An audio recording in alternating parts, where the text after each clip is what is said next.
Hi guys, welcome back to the channel. Now if you're anything like me, one of the first things you did when you got your new Triumph home was to try and connect the My Triumph app to the bike.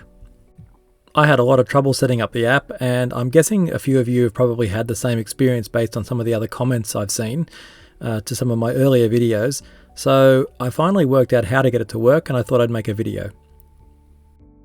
The first section of the video will be connecting your bike to the app, and then after that I'll show you some of the features of the app and also how to import GPX files. So the very first thing you have to do is make sure that you're on the latest version of the app, at least version 1.2.5. Earlier versions than this don't work with the latest version of the iPhone operating system, iOS. So to add your bike, you need to go to the My Garage section and then click the Add by Bluetooth icon. And this is where it gets very difficult because the instructions here actually don't really tell you what you need to do. So the first thing I would do is just pop out of the app and into your Bluetooth settings on your phone and reset Bluetooth on your phone just to make sure that the phone is prepared for a Bluetooth connection.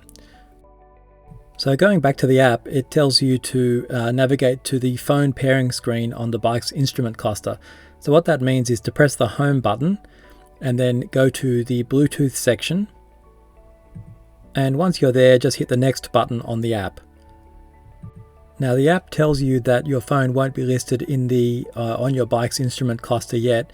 And in actual fact, it says that once you do the next step, then it will show up. But this is not the case.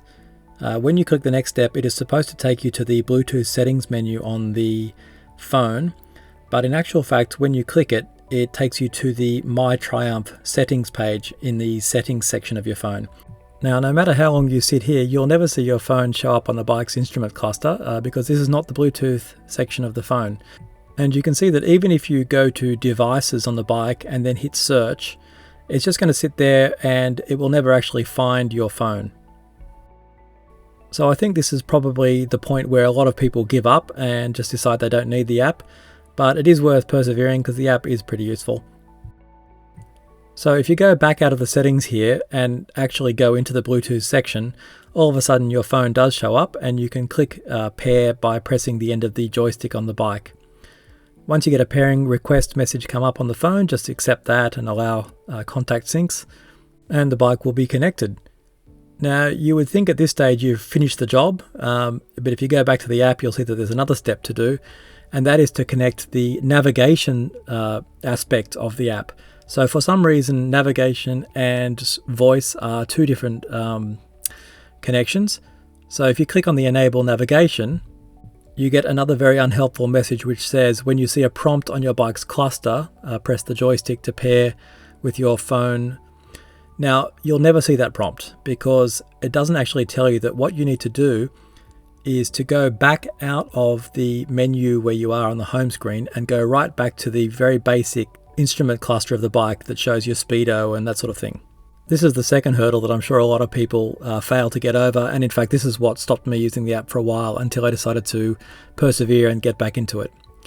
So if you go back to the full instrument cluster of the bike and just wait there, all of a sudden you'll see a little prompt come up on the screen. I'm back in the app there, so you see this prompt and the bike finally finds the phone. It says, My Triumph would like to pair with your phone. So you press the joystick to accept that, and then on the app you get a Bluetooth pairing request which you pair, and then you're greeted with the rarest of sights, which is this app actually successfully pairing with the phone. And now you can see your bike showing up in the My Garage section of the app. It's already starting to be useful because you can see how many kilometers your bike's done, when the next service is due, average fuel economy, and that sort of thing. So that's already kind of a nice thing to have. So the most basic thing you can do with the app, and probably the thing you'll do all the time, is use it for navigation. So if you just type in a destination, it will do a search, a bit like a Google Maps search, and it'll bring up the suggested route. Once you hit start, because your bike is already connected, it will begin the navigation. It'll say navigation in progress, and at this point you can just put it in your pocket or mount it on a phone mount or something like that. And I'm navigating through the tiles on the instrument cluster to get to the turn-by-turn navigation screen. And you can see the little diagonal arrow there. You're probably already familiar with the different styles of the screen, but I'll just run through them here because they do really change the look of the turn-by-turn navigation. So this is style 1, and you can see it's quite a small arrow. I normally do use style 1 when I'm riding just because it gives you the biggest speedo.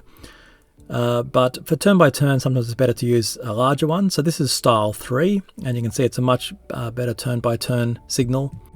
And in fact, the least popular, apparently, according to the forums, is this style 4.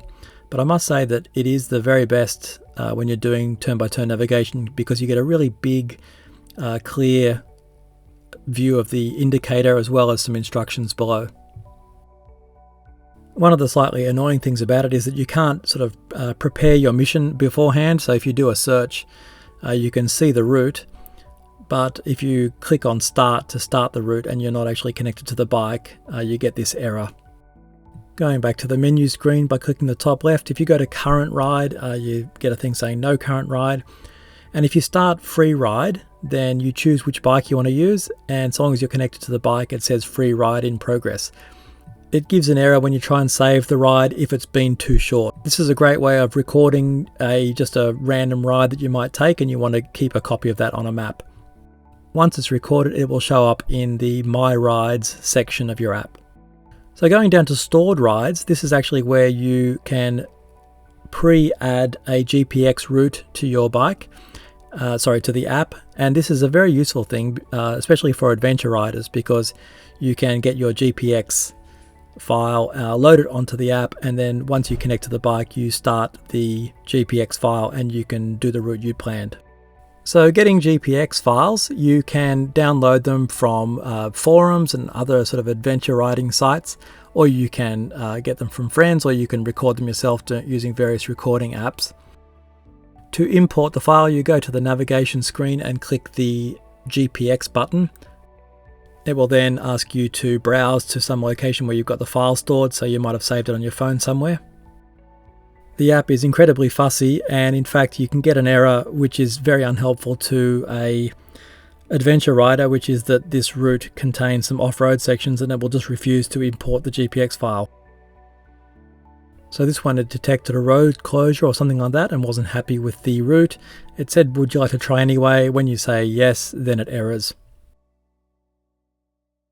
This one is just a plain corruption error, so the file, even though it's fine, the app decides that it's corrupt and just won't accept it. And this one actually seems to be successful. The app is saying it's 97% happy. If you then click accept, it will sort of give you a prompt to say, we'll just make sure that you're positive. And if you click start ride and you're not connected to the bike, you get this error message.